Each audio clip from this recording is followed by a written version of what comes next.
অন্তর্বর্তী সরকারের নিরপেক্ষতা আর শিক্ষার্থীদের দল খোলার সম্ভাবনা নিয়ে মুখোমুখি বিএনপি ও জুলাই অভ্যুত্থানের নেতারা।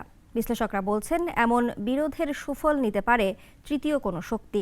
ফ্যাসিবাদ থেকে মুক্তির পর ঐক্য ধরে রাখার আহ্বান তাদের। গত কয়েকদিনে বিএনপি মহাসচিব মির্জা ফখরুল ইসলাম আলমগীরের কিছু বক্তব্য নিয়ে সরগরম হয়ে উঠেছে রাজনীতির মাঠ। কিছু বিষয়ে সরকার নিরপেক্ষ ভূমিকা পালন করতে পারছে না। মির্জা ফখরুলের এমন বক্তব্যের পরেই আলোচনার ঝড় উঠেছে রাজনীতির মাঠে।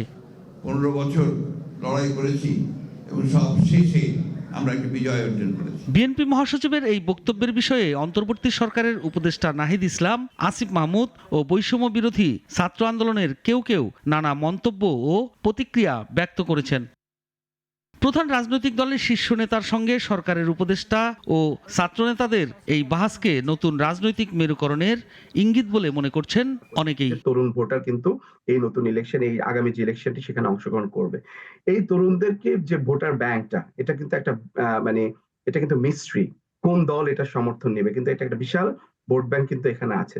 সো বিএনপি যদি রাজনীতি করতে হয় বা বিএনপি যদি এই তরুণ ভোটারদেরকে তাদের কাছে নিতে হয়, তাহলে বিএনপির রাজনৈতিক এজেন্ডা বা রাজনৈতিক যে কর্মসূচি বা রাজনৈতিক বক্তব্যগুলোর মধ্যে কিন্তু তরুণদের যে অ্যাসপিরেশনটা সেটা কিন্তু আসা ব্যাপকভাবে দরকার। রাজনৈতিক বিশ্লেষকদের মতে দেশের বিদ্যমান পরিস্থিতিতে এমন বিরোধ সুযোগ করে দিবে তৃতীয় কোনো শক্তিকে, যা দেশের জন্য ক্ষতিকরী হবে। যদি এই বিভাজনটা তৈরি হয় তাহলেই দেশ অস্থিতিশীলতা তৈরি হতে পারে এবং সেক্ষেত্রে সামরিক বেসামরিক আমলাতান্ত্রিক একটা সরকার এটা সুযোগ নিতে পারে। আমার কাছে মনে হয় সেখানে সামরিক সরকার কর্তৃক ক্ষমতা দখলটাও প্রশ্ন সেখানে তৈরি হতে পারে কিন্তু, এবং গত কয়েকদিন থেকে কিন্তু আমরা এই গুজবগুলো দেখতে পাচ্ছি সোশ্যাল মিডিয়াতে। সরকারে থাকা ছাত্র প্রতিনিধিরা নির্বাচন ব্যবস্থায় হস্তক্ষেপ না করলে সরকারে তাদের থাকা না থাকা কোনো প্রভাব ফেলবে না বলেও মনে করেন রাজনৈতিক বিশ্লেষকরা। এক্ষেত্রে সবচেয়ে বড় হচ্ছে যে জাতীয় যে ঐক্য, যেটা ইস্পাত কঠিন ঐক্য।